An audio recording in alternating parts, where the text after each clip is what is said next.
અંકલેશ્વરના માટિયડ ગામ ખાતે આવેલ આયુષ્યમાન આરોગ્ય મંદિર માટિયડ અને તળિયા ગામની પ્રાથમિક શાળા ખાતે એડોલેશન હેલ્થ એન્ડ વેલનેસ ડેની ઉજવણી કરવામાં આવી હતી, જેમાં આરોગ્ય મંદિરના કોમ્યુનિટી હેલ્થ ઓફિસર ડોક્ટર કૃપા પટેલ દ્વારા વિદ્યાર્થીઓને મૂલ્ય અને નાગરિકતા, જેન્ડર સમાનતા તથા આરોગ્યપ્રદ જીવનશૈલી વિશે સમજ આપવામાં આવી હતી અને તે વિષય અનુરૂપ શાળામાં પોસ્ટર બનાવવાની સ્પર્ધાનું આયોજન કરવામાં આવ્યું હતું, જેમાં શાળાના વિદ્યાર્થીઓએ ભાગ લીધો હતો.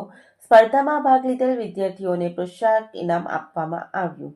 આ પ્રસંગે શાળાના શિક્ષકો, વિદ્યાર્થીઓ અને આયુષ્યમાન આરોગ્ય મંદિરનો સ્ટાફ ઉપસ્થિત રહ્યો હતો.